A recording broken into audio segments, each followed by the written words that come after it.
Welcome into Rounding the Bases. Round the bases. Everybody knows Joe Goldberg. It's around the bases. Everybody knows Joe Goldberg. He's a man, goddamn is he. Welcome back to Rounding the Bases, extra innings for final questions as we round the bases with Natasha Kirsch. First question, you said that your mom was a pet groomer growing up. Could you ever in your wildest of dreams believe that you would be in some form or another following in those footsteps? Never. I actually didn't like working with dirty dogs, and my mom would try and make all of us kids help in the business. So instead, that's why I learned how to do all of her marketing and bookkeeping as a young teenager. So that served you well, and then here you are all these years later doing that. You mentioned in the audio podcast, and I want to, if anybody that's watching on YouTube right now, if you have not listened to the audio version of this podcast, just go to Rounding the Bases, search for Rounding the Bases with Joel Goldberg. Look for my episode with Natasha, wherever you get your podcasts. I highly encourage you to listen to it. It's an impactful 30 minutes, about 30 minutes. You mentioned in the podcast that at 14 years old, you were doing bookkeeping, and I'm curious what that looked like for you. Not a lot of 14-year-olds are doing that. Yeah, I learned a lot about QuickBooks on my own, and that's actually served me very well throughout my life. So I encourage every 14-year-old to learn how to do bookkeeping. Yeah, well, you should encourage this 50-year-old to learn how to do it too. But, not all of us have those skills. I'm glad that I have someone that helps me with that because I am pretty clueless otherwise. Third question, as we round the bases, you mentioned in the audio version of the podcast, we talked a little bit. I knew we could go there a little bit just based on our research and everything about you, about human trafficking. And we talked a bit about really how all of this is tied together, and ending poverty can end so many other elements. That's true with trafficking as well. Tell me a bit about your exposure, the background, because I know that there are a lot of causes that you've been involved in, and they all kind of funnel back to poverty and communities. They do. So the what I learned with human trafficking was that 10 to 12 years of age is kind of that average magic age that girls and some boys are taken into trafficking, and often by their parents in poor communities. And then if you think about it, it's like, okay, they were pulled out of school, they never finished high school, which means college isn't an option, and all that they know how to do is prostitution, essentially. So when they get used, abused, and discarded, now their abusers probably have them addicted to drugs and alcohol because that's how they got them through in the first place. Now they have no education whatsoever. And at this time, a lot of them have become pregnant because of the activity. And so now they've got 3 kids, needing their support as well. So you start to really unravel it. It's like, well, no wonder they're using prostitution as their career when they're 23 years old, because that's the only way that they know how to make money. And that's then when you have to kind of take a step back and say, okay, this is a huge problem. How do we help those people that are already in that situation?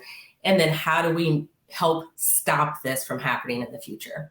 Yeah, I think what a lot of people don't realize, and you touched on it, is because if you've never walked in those shoes, it's impossible to imagine someone being trafficked by their parent, oftentimes by a father. It's not even fathomable, but that's often where it begins. I had an incredible guest on the 4-part series that I did last year who spoke in some detail, and in a lot of cases, she didn't want to get into a lot of detail. She's now a survivor, but it started with her family, and it's unthinkable. And the other thing too, that you mentioned, some of these people, mostly girls, young women, are going to school, but they have such a stranglehold on them mentally that they may be showing up for school, and unless you're really paying attention, you wouldn't know.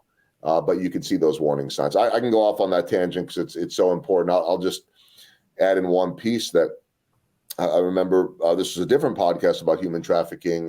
There's a drop-in shelter on Independence called Christine's Place, and I was over there visiting, and it was later in the afternoon, and I'm talking with a couple of the guys there, and they could point across the street to a woman with a man walking behind, and they hadn't seen her before.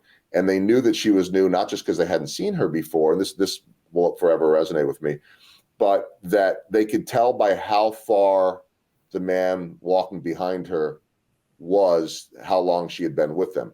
Because Wow.